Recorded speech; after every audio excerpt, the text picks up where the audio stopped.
Questão 25 da Unifesp de 2014. Obter energia é vital para todos os seres vivos, tais como as bactérias, os protozoários, as algas, os fungos, as plantas e os animais. Nesse processo, a energia é armazenada na forma de ATP a partir de doadores e aceptores de elétrons. Em certos casos, organelas como as mitocôndrias são fundamentais para o processo. Mitocôndria é uma organela membranosa, por isso só vai estar presente em indivíduos de seres vivos que possuam célula eucarionte. Aí a gente tem organismos que têm tanto célula eucarionte e a gente tem também exemplares que possuem células procariontes. Células procariontes são células que não possuem organelas membranosas. As células procariontes são encontradas em organismos do reino Monera. E aqui nesse exercício a gente tem um exemplar que são as bactérias. Então, bactérias por possuírem células procariontes não possuem mitocôndria. Podem fazer, aí nesse caso, processo de respiração celular. Na parte interna da sua membrana, algumas dessas bactérias possuem enzimas responsáveis pelo processo de respiração celular, que é um processo aeróbico. Algumas outras são fermentadoras. Então, a gente tem uma variedade muito grande de metabolismo se a gente for pensar no nesse grupo de organismos bacterianos. No caso da bactéria, a região do mesossomo é responsável pela realização do processo de respiração celular nessas células. Já nas células eucariontes, que aí pega os exemplares de protozoários, algas, fungos, plantas e animais, porque todos possuem células eucariontes, todos possuem, então, mitocôndria, que vai ser a organela responsável por esse processo de respiração celular. Na letra A, ele já pergunta isso. Dos organismos citados, quais os que possuem mitocôndrias? Protozoários, algas, fungos, plantas e animais. Ele só pede para você citar, então você não precisa se preocupar com mais nada. Se ele pedisse para você justificar, era só você justificar que esses organismos possuem célula eucarionte, que vão apresentar, por isso, organelas membranosas como a mitocôndria. Tranquilo? Então, ele não pede nada, só pede para citar, se isso vai citar realmente. É correto afirmar que, na letra B, tá? É correto afirmar que, tanto na fermentação quanto na respiração aeróbica, o doador inicial e o aceptor final de elétrons são moléculas orgânicas? Justifique. Não. Por quê? Se a gente pensar na fermentação, até vai ser.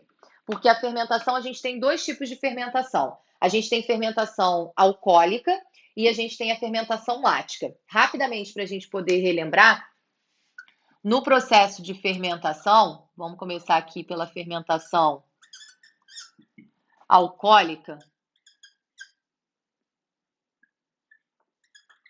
a gente teria aí, nesse caso, a glicose, que é uma molécula orgânica.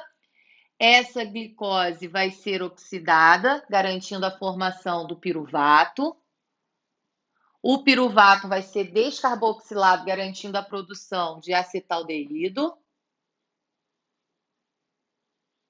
E a gente vai ter aí, nesse caso, o etanol sendo produzido. Quando a gente pensa na fermentação do tipo lática, a gente já está pensando aí, nesse caso, em um processo que você tem a oxidação da glicose para a formação do piruvato e o piruvato sendo, aí nesse caso, responsável pela produção do lactato. Deixa eu colocar o etanol aqui, que eu não coloquei ao final do processo. E deixa eu pegar uma...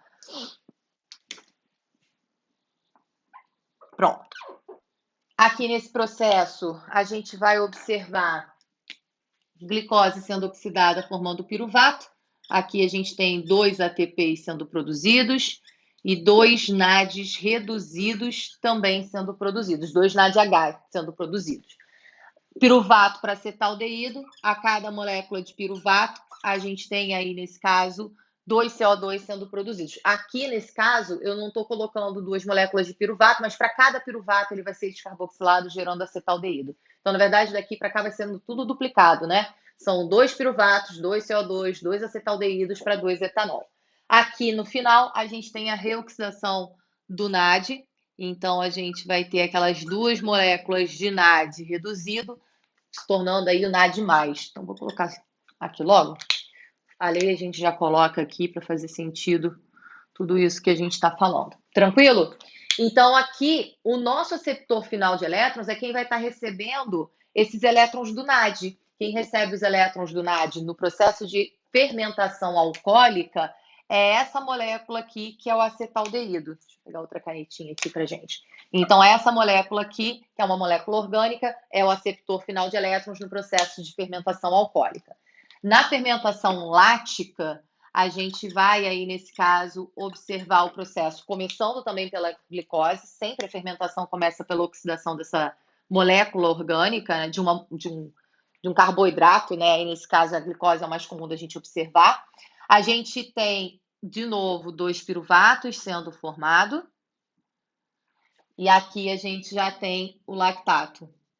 Aí, o que a gente vai observar? A gente vai ter, nesse processo,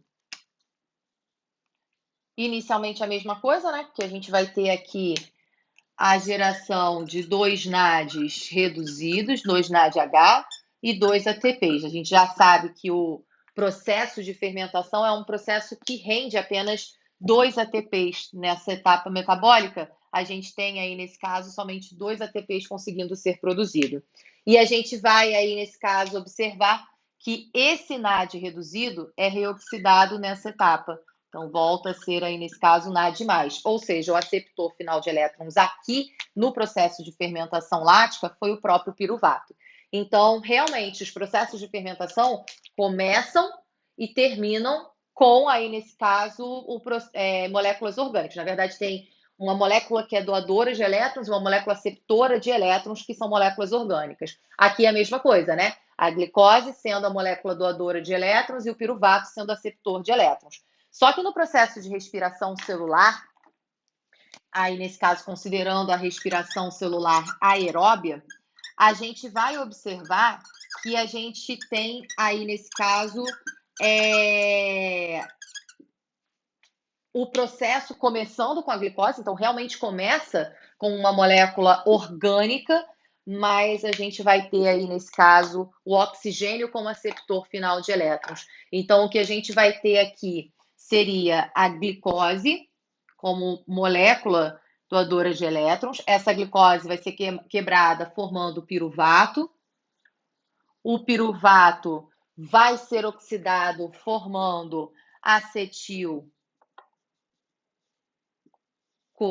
na verdade forma o radical acetil, a coenzima A se liga a esse radical acetil para a formação dessa molécula que vai ser essencial para a realização do processo do ciclo de Krebs, onde a gente tem aí, nesse caso, um composto inicial, que é o ácido oxalacético, para poder garantir a formação do ácido cítrico.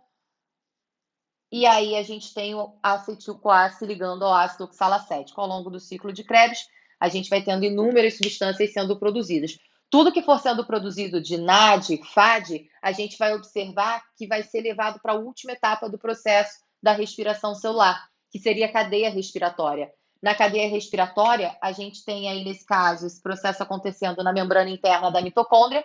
A gente vai observar que a membrana interna da mitocôndria, ela é uma estrutura que tem presente uma série de proteínazinhas para poder garantir o processo de transferência de elétrons. Os elétrons vão sendo transferidos e a gente tem um aceptor final de elétrons nesse processo, que é a molécula de oxigênio. Então, o oxigênio, ele é, aí nesse caso, o aceptor final de elétrons. Aí a gente vai observar que todo o NAD/FAD produzido ao longo do processo vai ser reoxidado nessa última etapa, e para que isso aconteça precisa ter o oxigênio. Ou seja, a gente não tem aí, nesse caso, uma molécula orgânica sendo aceptor final de elétrons. Então, a frase da questão que fala para a gente aí, nesse caso, que tanto a respiração aeróbica quanto a fermentação são processos que possuem um aceptor final de elétrons, né, e um doador de elétrons como moléculas orgânicas, está errada. Aí, nesse caso, não é correto, pois diferente da fermentação, onde você tem uma molécula orgânica, que é a glicose, sendo doadora de elétrons, e uma molécula orgânica aceptora de elétrons, como o acetaldeído na fermentação alcoólica e o piruvato na fermentação lática. Na respiração celular aeróbica, o doador de elétrons é uma molécula orgânica, porém o aceptor final de elétrons é uma molécula inorgânica, é o oxigênio, uma molécula inorgânica. Tranquilo? Então, aí nesse caso, era só você justificar dizendo que o processo de fermentação é sim um processo que tem como doador e aceptor de elétrons uma molécula orgânica, e aí você pode citar, né? O doador de elétrons vai ser a glicose e o aceptor vai ser o acetaldeído, no caso da fermentação alcoólica, e piruvato, no caso da fermentação lática. Porém, o processo de respiração celular aeróbica é um processo que tem doador de elétrons sendo uma molécula orgânica, mas o seu aceptor final de elétrons é o oxigênio, uma molécula inorgânica. Tranquilo? Aí a gente fecha aí essa questão com esse justifique ao final. Para você poder dizer que não nessa questão, qual foi o raciocínio que você teve? Por que você não colocou aí nesse caso? Por que você negou essa afirmação feita na questão? E aí você vai usar o que você pensou na hora, o seu raciocínio para negar essa questão, você vai explicar isso ali, você vai colocar isso ali no seu justifique, tranquilo? Vou sair para vocês pegarem esse resuminho. Eu acabei não colocando aqui para vocês a quantidade de NADs e FADs que foram sendo produzidos, porque a minha intenção aqui era só colocar mesmo a glicose e o oxigênio ali no final para relembrar aí esse processo, tá bom?